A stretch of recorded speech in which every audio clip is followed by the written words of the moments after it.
Good evening, everyone, and welcome to our webinar on overcoming workplace trauma and building resilience. My name is Vanessa Anello, and I am the founder and professional development consultant at Workforce Charm. And it's a pleasure to have you all here today. So, with a background in organizational management and over 10 years of experience in the administrative field, I have had the opportunity to work with some renowned organizations such as NBCUniversal, Wasserman Media, Clear Channel Communications, just to name a few. So these experiences have provided me with a deep understanding of the challenges faced by not only administrative professionals, but corporate professionals in general, and has really fueled my passion for coaching and mentoring in this field. As mentioned earlier, I have over a decade of experience in the administrative field working with major corporations, and my journey has been one of continuous learning and passion for helping others grow professionally. Establishing my company, Workforce Charm, was a natural progression for me, allowing me to focus on personal and professional development for specifically administrative professionals. But many of the insights that we will be sharing today will be applicable to all corporate professionals. And I have worked with over 4,000 professionals on upskilling themselves. I've also been featured on numerous local news with ABC, Fox, CBS, and NBC News affiliates. And I have a certification for mental health first aid at work from the National Council for Behavioral Health. So if you're wondering why exactly you should listen to me, I just wanted to give you a little bit of social proof. So today's webinar is focused on addressing the critical issues of workplace trauma and building resilience in our fast-paced professional environment. These topics are more important now than ever, and our goal is to provide you with some valuable insights and practical strategies to help you maintain mental health and productivity in your workplace. Before we get started, let me introduce the person we are all here to see. So we're thrilled to have Caren Cooper join us today. Caren is a corporate trauma recovery specialist, and she's the founder of Caren Cooper Coaching. She has an inspiring journey of transitioning from the corporate world to full-time entrepreneurship during the pandemic, overcoming some significant challenges. And her expertise in helping individuals navigate transitions and build thriving businesses will be incredibly valuable in our discussion today. So I'll turn the mic over to Caren so she can introduce herself as well. Thank you, Vanessa. Hi, everyone. I'm Caren Cooper, and I am a corporate trauma recovery specialist, and like Vanessa said, the founder of Caren Cooper Coaching. As Vanessa mentioned, I did make the bold move and transition from the corporate grind to full-time entrepreneurship during the pandemic. That was fun. I overcame ageism and burnout along the way. And what I discovered was my resilience and self-worth. And so now I help others navigate their own transitions with confidence. And I specialize in uncovering and healing limiting beliefs, harnessing personal power, and fostering authentic, thriving businesses. I'm really excited to share my insights with you today. Yeah, together, Caren and I bring a wealth of experience and a deep commitment to helping professionals overcome challenges and thrive in their careers. So we're thrilled to have you join us for this important discussion. And our combined expertise will provide you with a comprehensive approach to addressing these critical issues. Now, let's go ahead and get started with today's session. Okay, so this is our agenda. And before we go over the agenda, I'd just like to start with a brief poll. Can you have me co-host, please? Yes, just 1 second.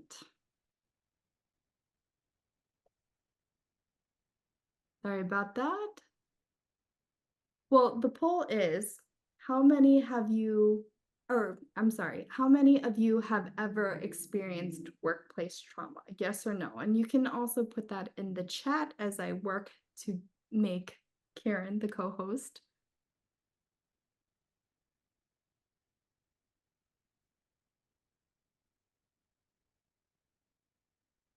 Okay, just a second. Sorry about that, Karen.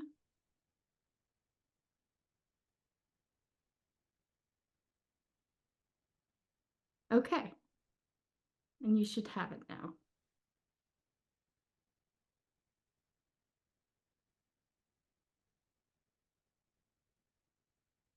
Okay, so I'm guessing that many of you have. Otherwise, you probably wouldn't be on this webinar today. And workplace trauma is an unfortunately common issue that can significantly impact both individual well-being and organizational productivity. And it encompasses just a range of experiences from acute incidents like harassment or discrimination to chronic issues such as toxic work environments and job insecurity. And these traumatic experiences can lead to a variety of physical, emotional, as well as psychological symptoms. So let me see. I think we can share the results with you all. Well, But sorry about that. So we're stopping the sharing for that. But the psychological symptoms include anxiety, depression, and also burnout.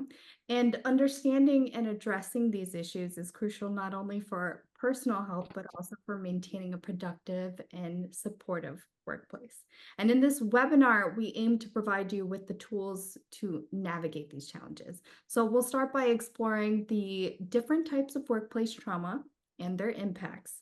And this foundational knowledge will help you identify and understand the signs and symptoms both in yourself and in your colleagues. Next, we'll move into some actionable strategies for overcoming this sort of trauma.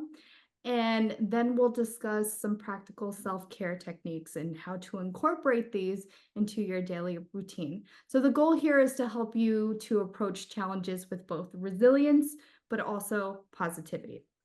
And building resilience will also be a focus for us because, as you all know, resilience is the ability to bounce back from adversity and is a skill that can be developed with practice.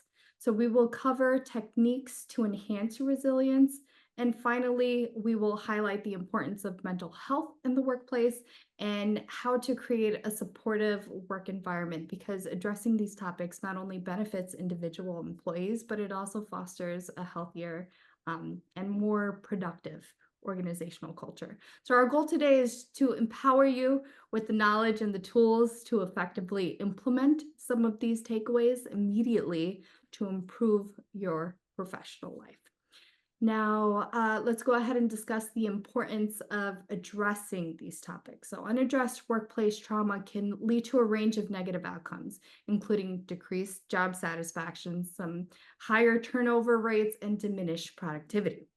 So when employees experience this sort of trauma, whether it's due to acute incidents like harassment or chronic stressors like a toxic work environment, their mental health obviously suffers.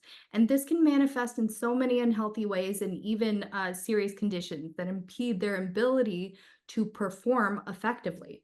Moreover, the stigma surrounding mental health often prevents individuals from seeking the help that they need, exacerbating these issues. So we'll go ahead and we'll put up another poll. And the question that we would like to ask you is, which aspect of workplace trauma do you find most challenging? And the choices that you have for that are either harassment, discrimination, job loss, or toxic environment.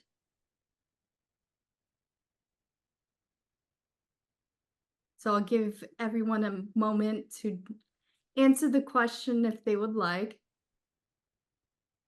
But personally, job loss has been a huge one for me and many in my network. I feel like so many of us have either experienced it firsthand from the start of the pandemic, or if we haven't personally experienced it, we know someone who has. And this is a trend that continues on even to this day. So we just need to log into our LinkedIn accounts, and there's almost always a trending post of someone asking for help finding a job, right? So this has been one of the toughest job markets in recent years, especially since the recession of 2008. And job insecurity is a huge workplace trauma because we are all adults and we all have responsibilities. And unfortunately, many of us do associate our professions with our identities, which in itself is unhealthy, but it's also understandable because we spend so much time in our careers and building them. So when we have this thing that we associate with a part of ourselves stripped away, it can really create a huge sense of loss for us or make us start to think that we are failures.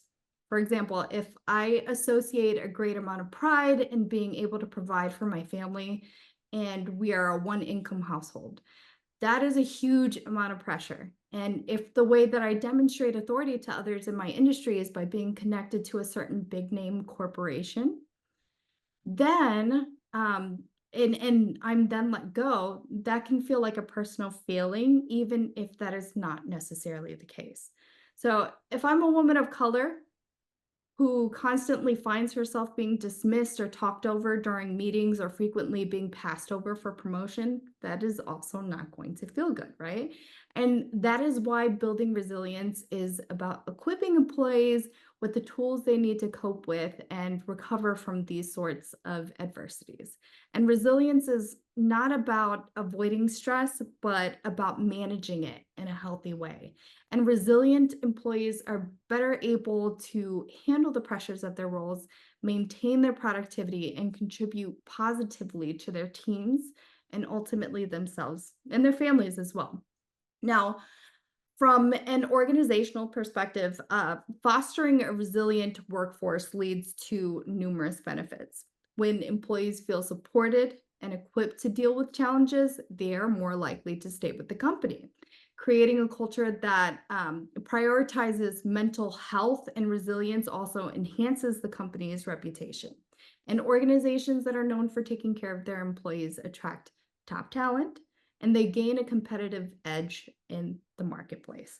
Furthermore, addressing workplace trauma and building resilience are essential for legal and ethical reasons. Employers have a duty of care to ensure a safe working environment, free from harassment and undue stress.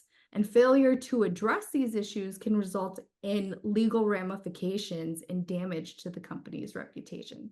So by the end of the session, you will have the tools needed to create a supportive work environment that promotes both personal and organizational growth.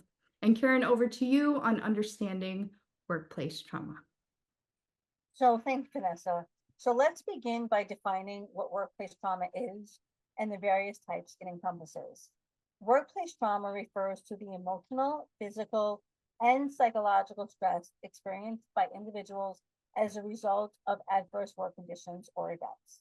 So this trauma can be acute, stemming from a specific incident, or chronic developing over time due to ongoing stress environments. So there are several types of workplace trauma. You want to? Okay, so, so there's acute trauma, and this results from a single distressing event, right? This event, it could be an accident, witnessing violence, or experiencing harassment. There's chronic trauma, which occurs over a prolonged period of time, right? And it's due to sustained exposure to stressful conditions such as a toxic work environment, enduring long-term bullying, or job insecurity. Then there is vicarious trauma. This affects those who are regularly exposed to traumatic experiences of others, common in professions like healthcare, social work, and law enforcement. Then there's secondary traumatic stress. Similar to vicarious trauma, this affects individuals who hear about the trauma of others, but it's more acute and can happen suddenly after exposure to a distressing event. Now, understanding these different types helps us recognize the various sources of trauma that can impact employees. So let's illustrate this with a case study on harassment and bullying, okay? So here's the scenario. Jane is a marketing executive. She's at a mid-sized firm and she experiences persistent verbal and psychological harassment from her immediate supervisor. Despite her exceptional performance, she is frequently belittled in meetings and she's subjected to unrealistic expectations causing her significant stress and anxiety. I mean, who can relate to that? Jane has reported these incidents to HR, but no effective action has been taken, leaving her feeling isolated and helpless. So let's have discussion points. Number one, the type of trauma.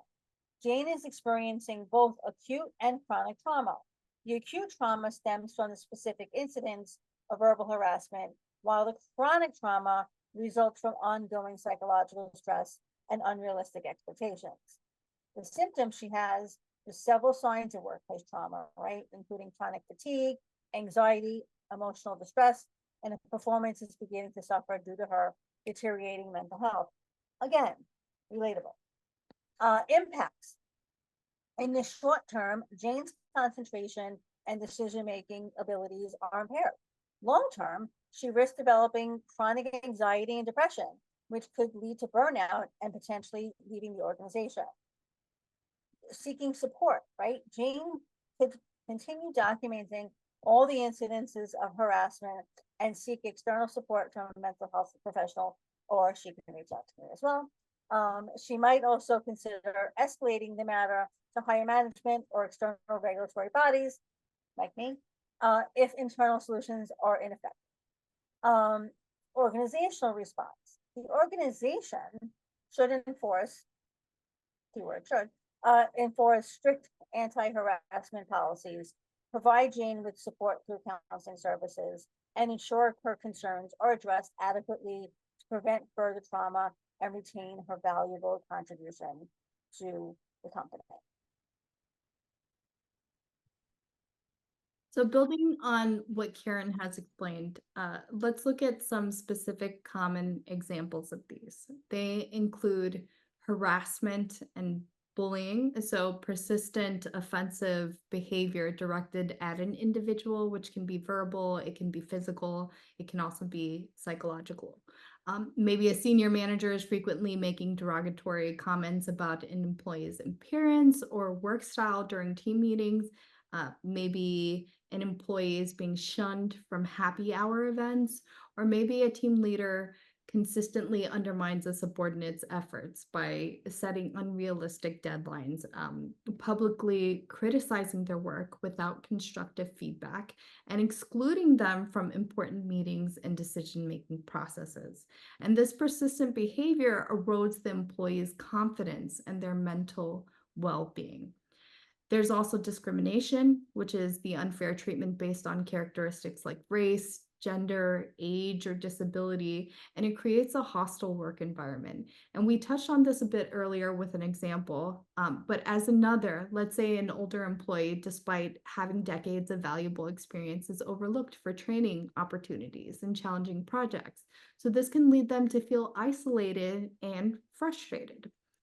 There's also job loss and job insecurity. The fear or reality of losing one's job can cause significant stress and anxiety. I myself have gone through this after losing a job, after returning from maternity leave, and many are still going through this now.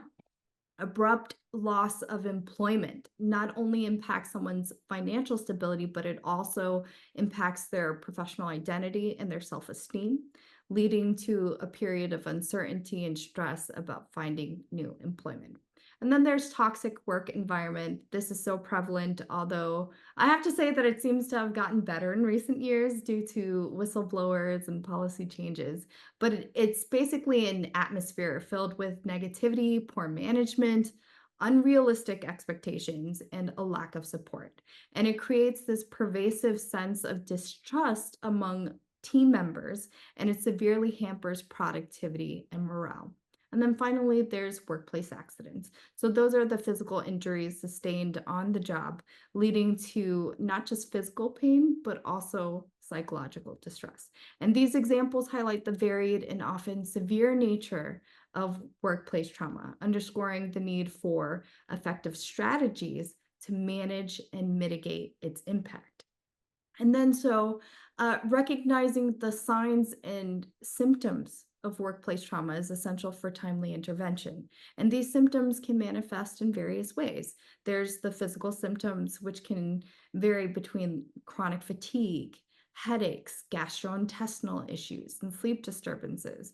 Emotional symptoms can show up as feelings of anxiety, depression, anger, irritability, and emotional numbness. There's also psychological symptoms. So that would be difficulty concentrating, some memory problems, and persistent negative thoughts. And then behavioral symptoms. So withdrawal from social interactions, increased absenteeism, and reduced productivity again. So these symptoms can vary in intensity and duration, but any persistent signs should prompt consideration of underlying workplace trauma. Now to Karen for some information on short-term and long-term impacts on mental health and productivity. So the effects of workplace trauma on mental health and productivity can be profound and honestly really multifaceted. In the short term, individuals can experience immediate emotions such as anxiety, panic attacks, and depression. These symptoms can lead to decreased concentration, impaired decision making, and reduced work performance. Long-term impacts can be absolutely more severe, right? There could be chronic mental health issues, persistent anxiety, depression, PTSD, and other mental health disorders can develop. There could be physical health problems, right? Ongoing stress can contribute to conditions like hypertension, heart disease, weakened immune systems, or even like a bad back or something in your back, or like little aches and pains, just coming on from out of nowhere. It could be, you can have reduced job satisfaction and engagement. So traumatized employees often feel disengaged, leading to lower job satisfaction and higher turnover rates. And I know I personally have experienced that as well. There could be productivity and loss. Both the quantity and quality of the work suffer as employees struggle with psychological burnout of trauma, psychological burden of trauma, I should say. So, and then there's the impact on team dynamics, right? Traumatized individual may have strained relationships with colleagues, which leads to a toxic work culture and decreased overall team performance. So addressing these impacts through early intervention and support is absolutely critical for maintaining a healthy and productive workforce. Understanding these elements sets the stage for the strategies that we'll discuss next on how to overcome workplace trauma. So now let's focus on strategies for overcoming the trauma, and we start with seeking support. Now, understand that it's crucial to understand that seeking help is a sign of strength, not of weakness.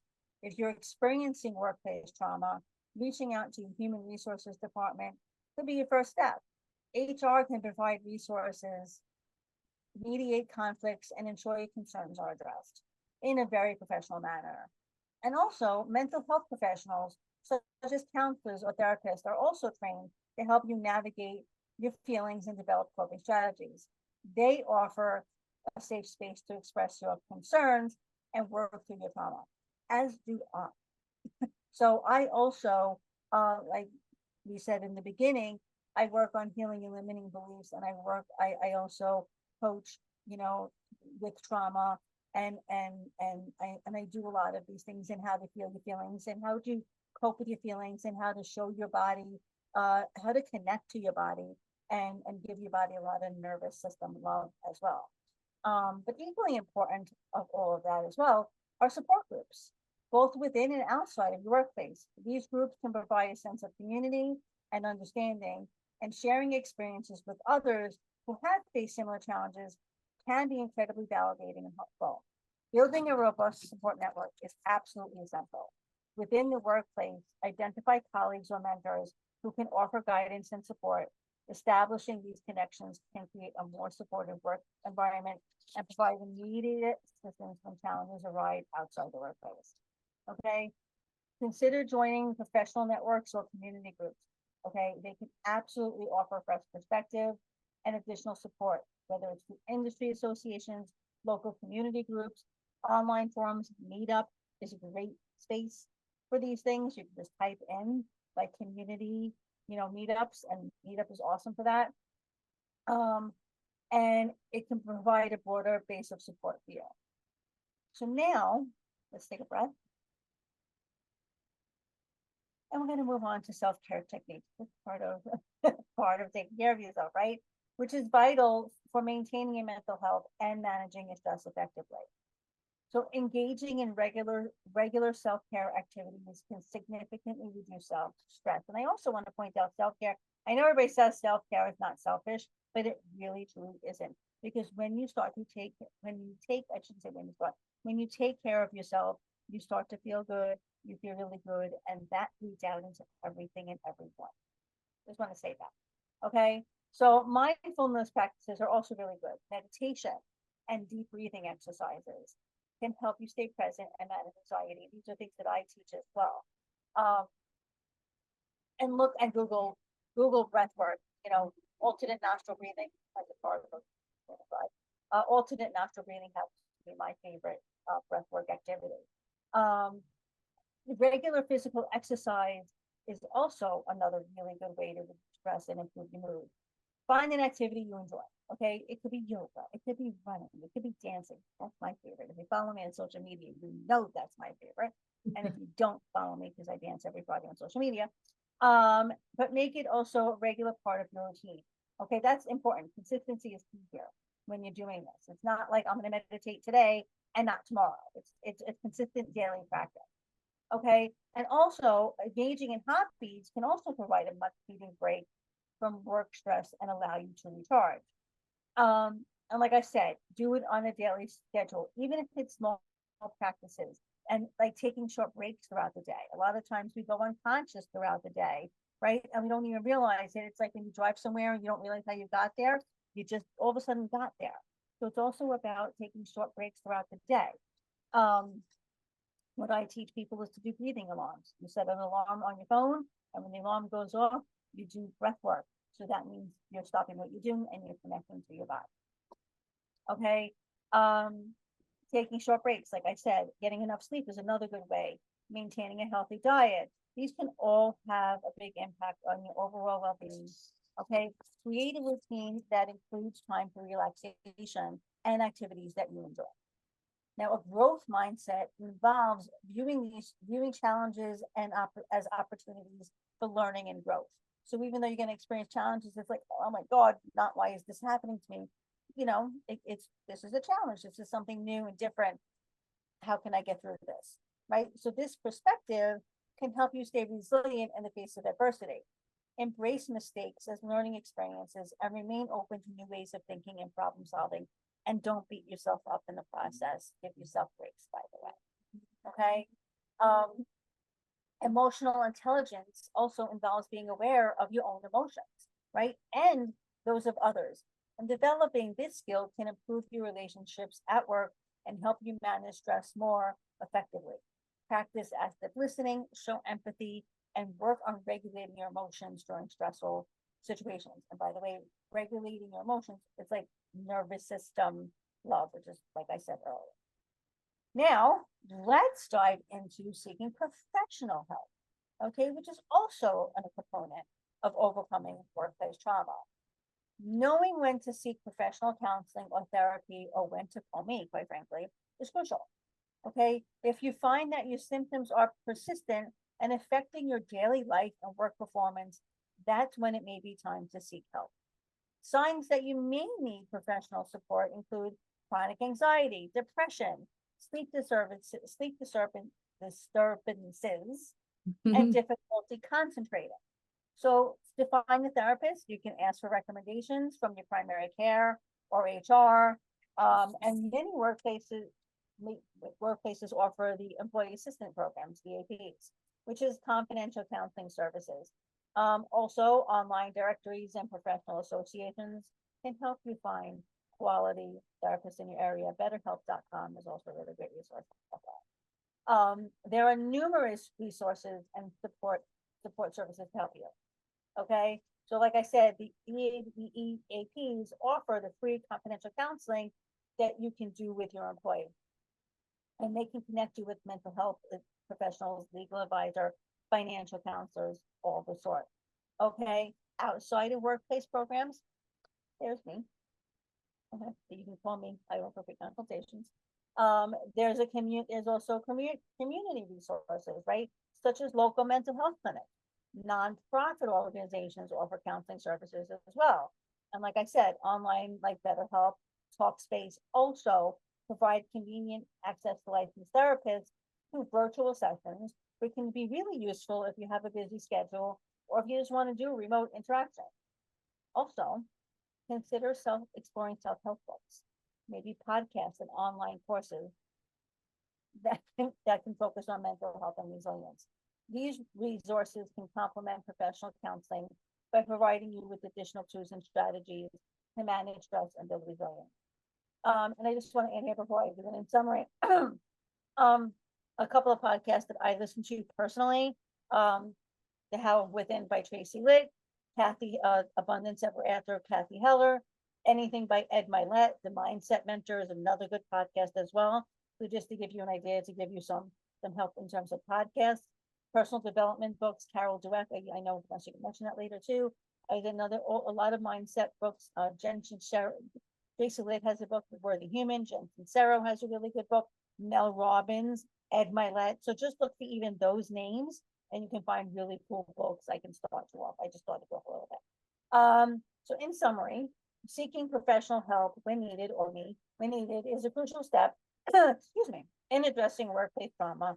By utilizing available resources and support services, you can develop effective coping strategies and improve your overall well-being. So thank you for your attention. And now we're going to move on to the next session where we're going to discuss building resilience. So now let's explore what resilience is and why it matters in the workplace. And thank you, Caren. So resilience is the ability to adapt and recover from adversity, stress, and challenging situations as well. It's about bouncing back from setbacks and also staying focused on your goals even when facing obstacles. So in our fast-paced and often unpredictable work environments, resilience is an essential skill for ensuring long-term career success. And building resilience offers numerous benefits. So professionally, resilient individuals tend to be more adaptable. They maintain higher levels of productivity, and they're just better equipped to handle change and uncertainty. They also foster stronger team dynamics and are more likely to take on leadership roles and new challenges, which is key if you want to get that promotion, right? So now let's discuss some practical techniques to build resilience. Caren already mentioned a growth mindset, and a growth mindset is the belief that abilities, and intelligence can be developed through dedication and hard work. The book Mindset by Carol Dweck, as she mentioned, really goes deep into the concept of this and also having a fixed mindset and why that is bad for you. So you can always check that out. It should be on Amazon. I believe it's about $10.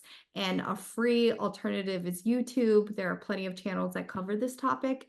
But essentially, when you encounter challenges, view them as opportunities to grow and also to improve. Embrace mistakes as part of the learning process and remain open to new ideas and strategies. There's also the emotional intelligence piece that she already mentioned. It's another technique. It involves recognizing and managing your emotions as well as understanding the emotions of others. So high emotional intelligence helps in navigating workplace relationships. It helps in reducing stress, and it also helps in improving communication. And just as an anecdote, I have a personal experience about this because I remember working with a client at a law firm, and this was a particularly difficult client, and she was one of the higher up attorneys. So she was a senior attorney, and whenever she would address me, she came to me in a very demanding way. It felt to me in a particularly demeaning way as well. And she was kind of difficult for me to manage. So, understandably, I felt upset by these interactions, but also I tried to remind myself that I don't know what anybody else is going on or going through in their personal lives. So, I tried to remind myself of that, through our constant interactions and everything. And then through the process of me seeking certification for mental health at the workplace, she ended up being in the same certification class. And she ended up sharing with us some very insightful events that were going on in her personal life, and they were very challenging events. And I understood then what the stresses that were going on, apart from the workplace. So it's important to remember the humanity in people, and that we're not the only people that are going through things. The people who oftentimes hurt people, right? So high emotional intelligence helps in navigating workplace relationships. It reduces stress and it improves communication. So to enhance emotional intelligence, practice active listening. Show empathy towards your colleagues, as I tried to illustrate before, and work on self-regulation techniques to manage your own emotions during stressful times. Personally, I like to run, or really, honestly, I don't like to run, but it is something that helps. So I like the feeling after I run. So basically, setting realistic and achievable goals provides direction and purpose. And break larger tasks into smaller, manageable steps and celebrate your progress along the way. Maintaining a positive outlook involves focusing on what you can control, practicing gratitude, and just reframing your negative thoughts. This helps in staying motivated and also resilient even when facing setbacks. To illustrate an example of resilience and how you can apply it, let's go ahead and go over a case study on harassment at work. So the scenario is an employee named Alex has been experiencing persistent verbal harassment from a colleague. Despite reporting the behavior to their immediate supervisor, the harassment continues, causing Alex some significant stress and anxiety. Let's think about, how should Alex seek support within the organization?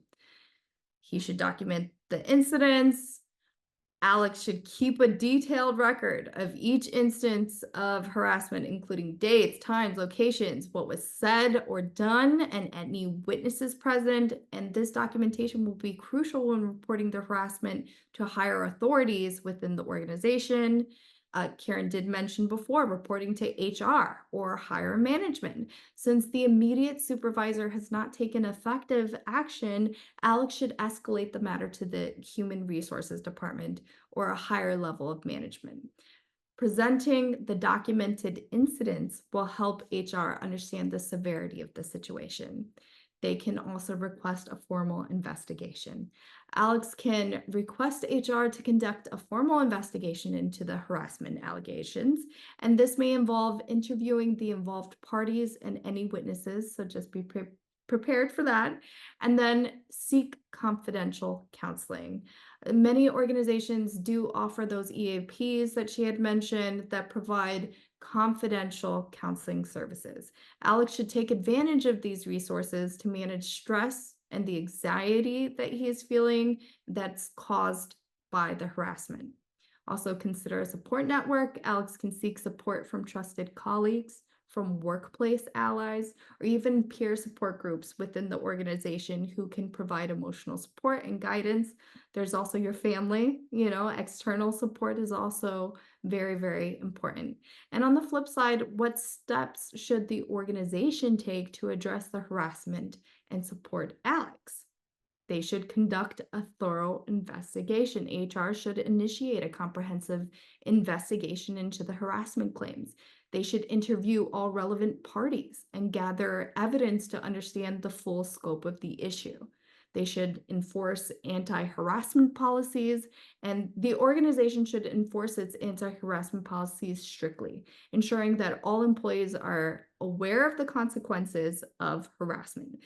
It is necessary, but if necessary, disciplinary actions should be taken against the harasser as well. And then they should provide training and awareness programs. The organization should conduct regular training sessions on workplace harassment, focusing on prevention, identification, and proper reporting procedures. And this helps create a more aware and respectful workplace culture. This often happens during onboarding, but it should also occur regularly.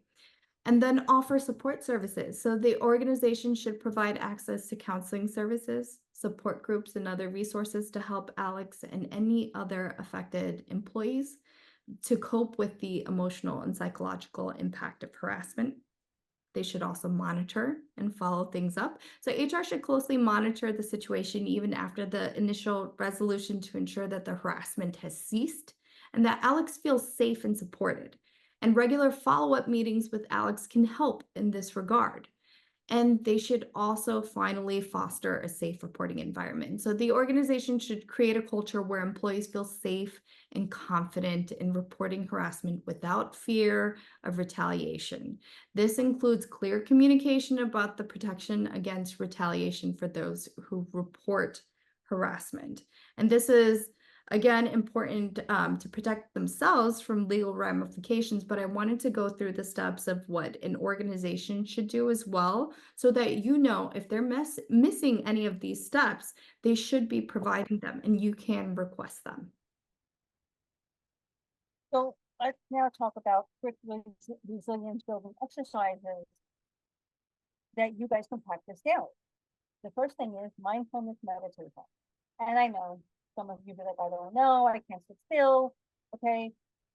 A few minutes each day practicing mindfulness meditation. Okay, I promise you, really, really helps. If you focus on your breath and you stay present in the moment, this improves mental clarity and really gets you connected.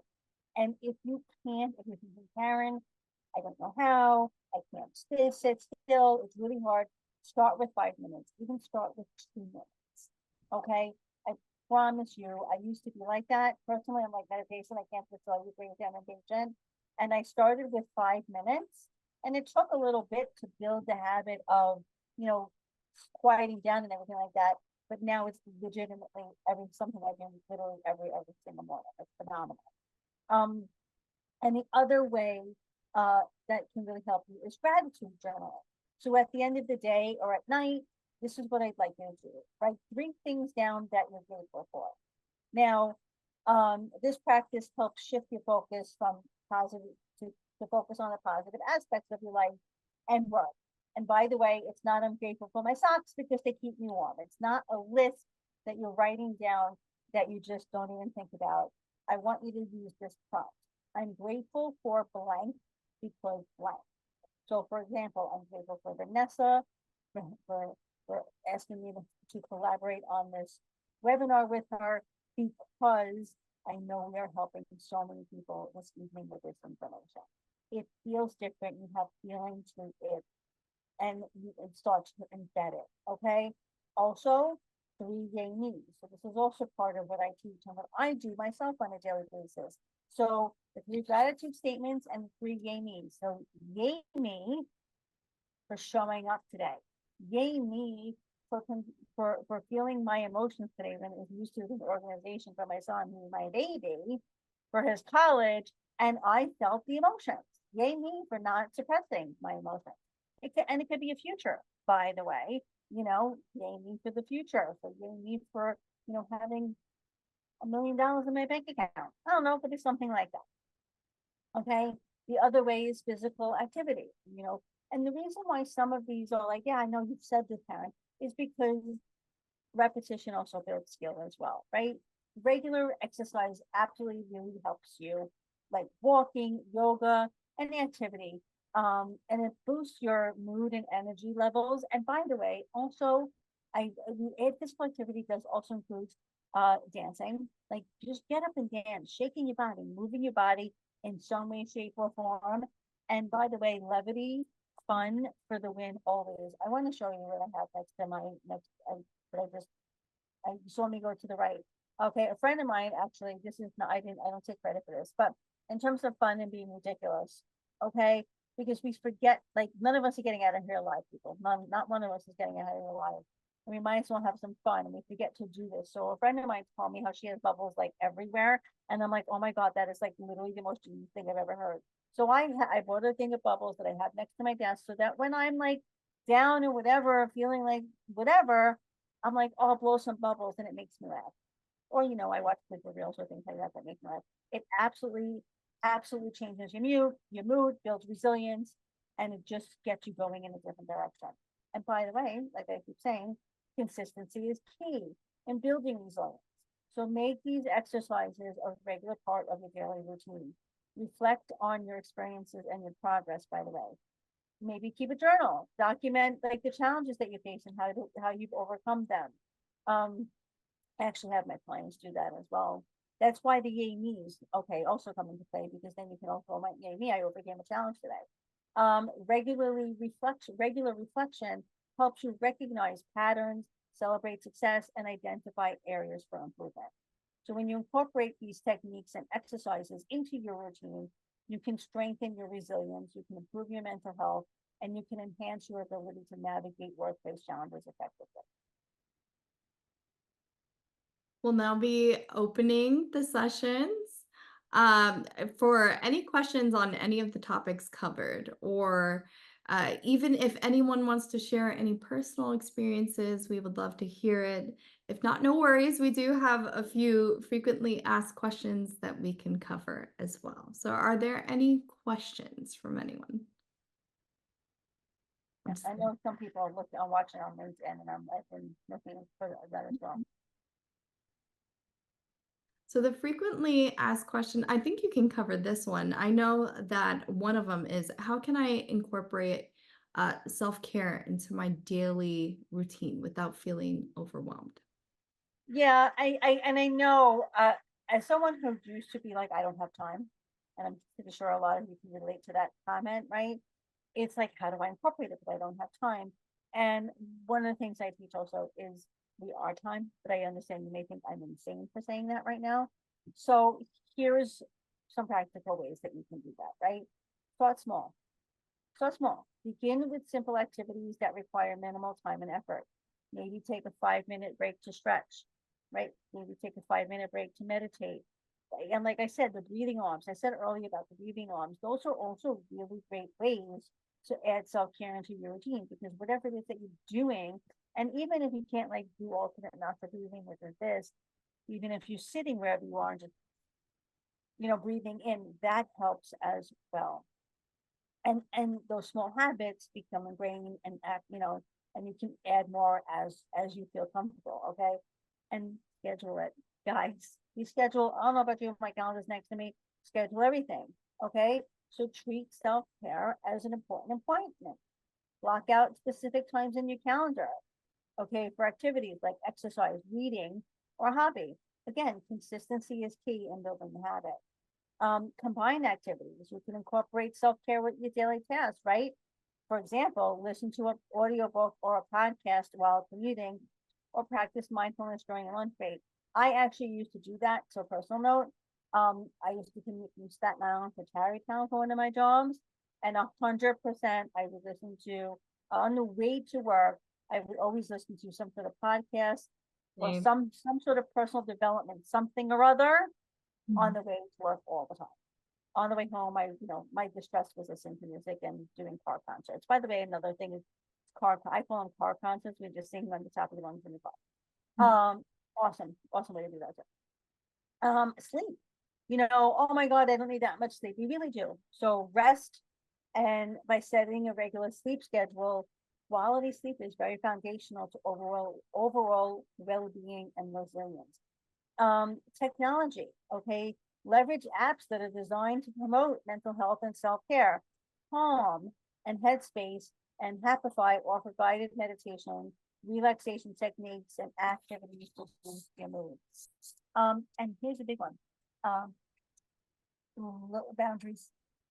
Mhm. Boundaries is a big one. I know it's a really big one, but learn to say no. Learn to say no. Because if you say yes and you really mean no, that's when you know you need to set a boundary, okay? Because don't put extra tasks on top of you because then it's not going to do anything for you. So protect time for your self-care by communicating your needs clearly to others. And just as a way to do that, just as add on, like I don't have the capacity for this right now is a good sentence, and say, you know what, this is what I need for myself right now, and then I will be kinder to you. You know what I mean? Like I used to say that to my kids all the time. If you give mommy a minute and let her do when my kids were littler, I'm like, give me a minute, let me do what I want to do for me, because I will be much nicer when I do it. You know what I mean? So when you clearly communicate with people, they can understand, and maybe they'll leave you alone. Yeah, and I think the next question that we can go over that is also frequently asked is, how can I maintain a positive outlook during challenging times at work?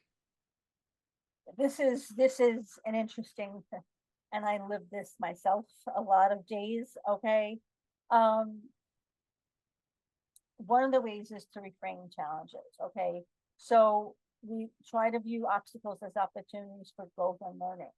Okay, and play a game in head. This is growth, and this is learning, this is challenging me. Let me play a game. What step can I take to make this different, make this better? One of the exercises that I teach also is elevator up. So imagine that you're in an elevator, right? You're going into a glass elevator and you push like the 103rd floor and you just say going up. And now you're looking at the challenges and obstacles from a completely different perspective. Okay.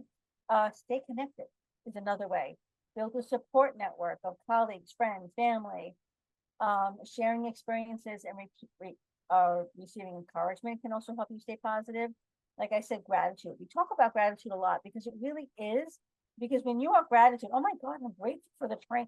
Even something like at the train, like I was on the Staten Island ferry a few weeks ago. I'm like, oh my God, somebody decided to make a boat. And somebody decided to make something that goes on water. And then somebody decided to put this thing that they make a boat to go from Staten Island to York and from New York to Staten Island. And I was just sitting there, no joke, in awe of whoever decided and grateful for the fact that like I can be on this boat going from Staten Island to New York and back again for whatever it was that I was going in for that day. I mean, it could be like that. You know what I'm saying? And it really helps because it really puts you in a different mood and a different perspective. Okay, there's coping strategies. I can help with a lot of those as well. But what helps you cope with stress? Exercise, hobbies, relaxation techniques. Okay, and again, make these part of your routine. Seek help. Seeking help. Don't doing it on your own as someone who used to do it on her own doesn't get you anywhere. I love you.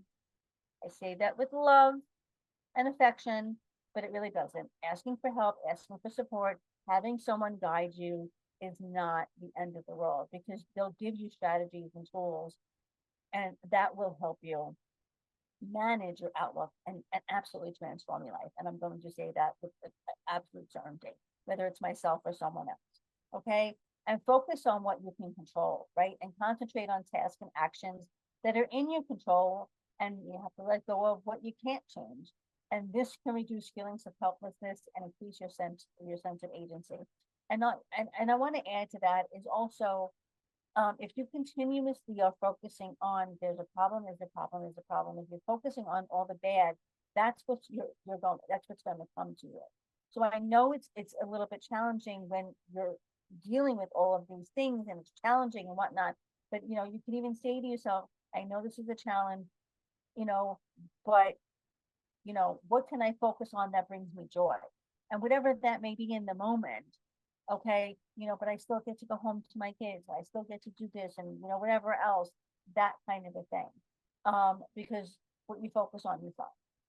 So you're focusing on your current reality is going to keep giving you that, even if it's in a workplace, even if you're experiencing a trauma.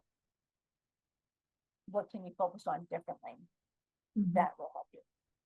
Yeah, and I feel like it can really reduce feelings of of helplessness and increase your sense of agency. Definitely. Mhm. And then, so this last question that I feel is frequently asked, I think that I can cover, but how can leaders support employees dealing with trauma and stress? So leaders do play a crucial role in supporting employees through trauma and stress, right? So here are some effective strategies.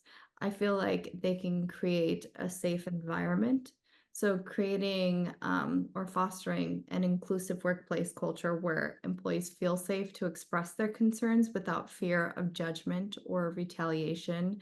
There's a term that's been going around for some time now, but it's very important. I feel psychological safety, having psychological safety not only within your, organization, but within your team is very crucial. And then offering those resources, as we mentioned, provide the access to mental health resources, such as those employee assistance programs, the EAPs, the counseling services, and stress management workshops. Those are something that I don't feel are necessarily employed as much as they should be, especially particularly within corporate workspaces where we are spending majority of our time, right? So that needs to be something that is more addressed and ensure employees are aware of and know how to access these resources as well. I don't even know how many times that these were something that these were programs that were offered um, through our corporations, but they weren't necessarily advertised. So people didn't know that they had access to them. And then encourage the open communication, promote a culture of transparency where employees feel comfortable discussing their challenges. Regular check-ins and an open door policy can really facilitate this, and model healthy behaviors. Leaders should demonstrate self-care and work-life balance.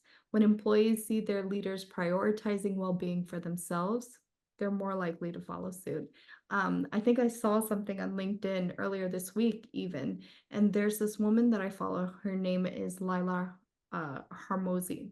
And Lila was talking about how she started doing she got an under the desk treadmill for herself, and she started walking on the treadmill during meetings, during virtual or remote meetings. And then pretty soon her whole team had these under the desk treadmills. And when you model those healthy behaviors, people give themselves permission to do that as well. Then you provide some flexibility, offer some flexible work arrangements, such as remote work options or flexible hours. I can't stress how helpful that is, especially for parents, but even for those who aren't parents, everybody has lives. People need to attend doctor's appointments, dentist appointments, therapy.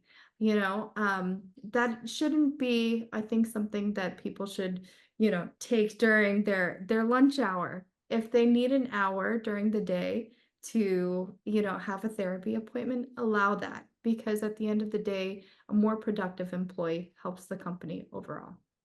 And so recognizing and validating as well, acknowledge the difficulties employees may be facing and validate their feelings. Recognition and empathy can significantly boost morale and resilience. Before we continue, Vanessa, I'm sorry. Mhm. Evelyn on LinkedIn asked a question. Sure. And the question is, how do you keep your composure when feel like you're being targeted to lose your job because your leadership prefers individuals they can control and will just say yes to everything? So that's what I'd like to say to that is I said you because you wrote when sometimes you feel so. One of the questions I would ask you are do you actually know, or are you making some sort of, and I'm not attacking, but why do you know and feel that way? You don't have to respond now, Evelyn, but if you can, great. But the question is, how do you keep your composure? And so you're obviously in a toxic environment. Okay. How do you keep your composure? Um, is by breath work is one of them, is giving yourself nervous system love. Okay. Keeping your composure is by showing your nervous system some love. So that can mean breath work. Okay. That can mean in the moment, just like pausing before your response. Okay. In between stimulus, I forgot the term, but you don't have to respond immediately because you're responding with, oh, something's at you, and then you respond to that. Pause. Don't respond immediately to what they're coming at you with. Okay. And, and think, okay, what would be a different response than I would normally give? Normally I say, what would your higher self do? Or what would she do? Or something like that. So don't immediately respond to what's been throwing at you. That's the first thing. And also, like I just mentioned before, elevator up. Okay. You don't know what's going on with them and what the crap they're hearing from other people that's coming, and then it's trickling down to you, right? So whatever management is doing or whatnot, they could be hearing it from somebody else and then they're doing the same thing. So it's again also elevator up, right? It's, you know what, I'm gonna look at this from a new, fresh perspective. I know he's coming at me, but I'm just gonna go elevate up. And you know what? I'm not gonna listen to what he's saying right now. Let him go like Charlie Brown, blah, blah, blah, and offer, and then it's a new perspective. Oh wait, you know what? He's coming at me because he's getting all this crap from upper management or wherever else. So then you can form like a different perspective of it, and then you can respond differently in that respect and keep your composure. So it's, think of it from a different angle, is a way to also keep composure. And even if it's like tapping on your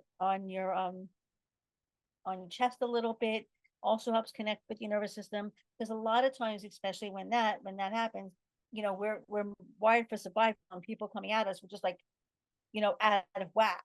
So just hand on heart, even go like this. Certain doing little things like that just helps you keep composure in that moment, and then you can respond differently in time. So let me know if that helped you. And what is that called necessarily, Karen? Because I have heard of that before in the past, but it escapes me. Is that EFT? EFT tapping. Yep, that's exactly it. EFT tapping. I mean, when in the moment, so like I'll do this, or actually I'll do also like a circular motion on my chest, which is also really calming. Bilateral, I'm doing this in the moment, like bilateral music is really great if you can listen to it on your phone, like also helps with calming down. But like like when I'm really stressed out and like in the moment I can't necessarily do something about it, I do this, or I very much, or if breath work doesn't always work, because different modalities, don't always work in the moment, right? She's in the workplace. Yeah. It's not necessarily that you can do that. So even if you like hand on heart, or just, it helps. But EFT tapping radiates is phenomenal. There's different points that you tap on your body, and that also help with your And nervous system. Yeah, yeah, it's and I phenomenal. really like the suggestion that you had for using audio to your advantage as well. I know that binaural beats are something that I go to sleep to as well. Solfeggio frequencies are Mm-hmm. another thing that really helps me at night. And these are things that you have free resources for that you Right. can go on YouTube for. And they have hour-long sessions for just if you're plugging in, if you are one of those people who just needs headphones on during your time in the workplace, you can put an hour-long session of like solfeggio frequencies or binaural beats, and it'll really help calm you down. You can put on some delta waves, some alpha waves, some theta waves, whatever your thing is, you can really use to your advantage. So we are approaching the end of our webinar. Is there anything else that you would like to share with us, Karen? I just want to say with regards to that also, with nervous system love, and we talked a lot about consistency and things like that in the entire webinar. The more you do these practices, the more when things occur, you will be able to then address them in a different manner. And I also would like to say to the people in the webinar, the people on LinkedIn, I see you. I see you. I Mhm. used to work in corporate. I totally get the insanity of it all. I get the fact that it's your identity. I get the fact that, oh my God, I need the job. I understand so many aspects of it, and which is why I help people the way I do, because there's so much that goes along with it that can affect you. And that's why Vanessa and I is to help people Mhm. um like yourselves, and just know that I see you, I hear you, and I feel you, and I send you love. That's what I want. I love that. So, we'll briefly take a moment to recap and highlight the key takeaways from today's sessions. We now understand the different types of workplace trauma, and we can recognize their physical, emotional, and psychological impacts. We have some actionable strategies for overcoming that trauma as well. We discussed practical self care techniques. Karen shared insights on the importance of seeking professional help when necessary, and she also provided an overview of available resources and support services, and including herself as well. So, everybody, she is offering free consultations, and I urge you to take advantage of that. And lastly, we delved into building resilience and highlighting those techniques. So, thank you all for joining us today. Your participation and engagement have been invaluable, and we appreciate you taking the time to be here and for your active participation. It's been a pleasure to share this important information with you, and we hope you found this session insightful and empowering. Share any comments if you would like. And to continue supporting you, Karen and I are offering free consultations, as I mentioned, and we've also compiled a list of free resources for you, including links to mental health applications, support groups, including Karen's Facebook group that she has specifically going over these sorts of topics, and also self-care guides, which you can find in a comment pinned to this LinkedIn live post after the feed. And we encourage you to stay connected with us and with each other. So follow us on LinkedIn, where you can share experiences, seek advice, and find support from peers facing similar challenges. And remember, building these skills is an ongoing process, and having a strong support network is also crucial. So stay engaged, keep learning, and continue to prioritize your mental health and well-being. If you have any further questions or need additional support, please do not hesitate to reach out either to Karen or myself. And thank you again for attending. Have a great evening. Bye, everyone. Thanks for attending.